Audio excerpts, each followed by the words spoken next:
Bwana, huu ni mwendelezo wa klipu iliyopita. Huyu mwanamke ghafla alitoa bastola na kumnyoshea baba wa mtoto. Kumbe huyu ni mmoja wa wazazi waliopoteza watoto wao kwenye ile shule, na leo alikuwa amekuja kulipiza kisasi. Na alipoona mtoto huyu amesaidiwa, basi alimpa remote ili ampelekee mama yake. Binti alipoona baba yake yupo kwenye hofu, alikubali kuipeleka. Ila kwa bahati nzuri, Meya pamoja na timu yake walikuwa tayari wamefika, na huyu mwanamke kuona watu wote hawa ilibidi amteke baba wa binti. Aliamuru kila mmoja aweke silaha yake chini, na Meya huyu alipojaribu kuzungumza naye, mwanamke yule alipata hasira zaidi na kumuua Meya pale pale. Mlio wa bastola ulimshtua kila mmoja, na tayari walinzi waliendelea kumfuata. Daisy alikuwa akitizama mambo yote haya akiwa ndani ya gari. Alimpigia mumewe na yule mwanamke alipokea huku akiwa na hasira, lakini Daisy alijaribu kumwambia kwamba ni makosa walifanya, maneno yaliyomuongezea hasira zaidi mwanamke huyu.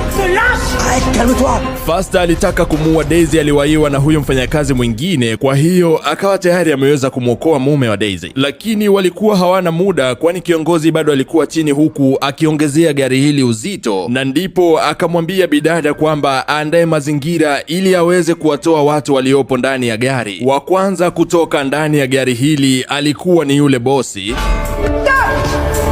Bosi alitoka, Daisy pia, lakini kwa bahati mbaya mwanaye alishindwa kutoka kwa sababu ya oga, alibaki tu ameganda. Na wakati huo huo yule kiongozi kule chini alikuwa akizidiwa na uzito mwingi wa gari aliyokuwa akizuia, hivyo bosi huyu alikuja na kuzungumza maneno ambayo yalifanikiwa kumshawishi kijana huyu, na hatimaye akaweza kupata ujasiri wa kutoka ndani ya gari. Sasa alibaki yule kiongozi akiwa ndio pekee aliyeshikilia uzito mkubwa kwenye hili gari, na tayari mikono yake ilikuwa inaishiwa nguvu, hivyo alimwambia mwenzia wasogeze watu wote mbali.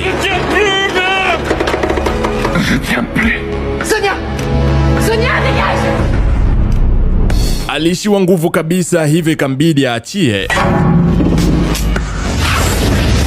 Kutokana na mlipuko mkubwa, yeye ndio aliyepoteza maisha na wengine wote walikuwa hai. Ukawa ndio mwisho wa filamu hii. Nipe maoni yako kwenye comment section. Muda wote ulikuwa nami Matrix TZ. Until next time, bye bye.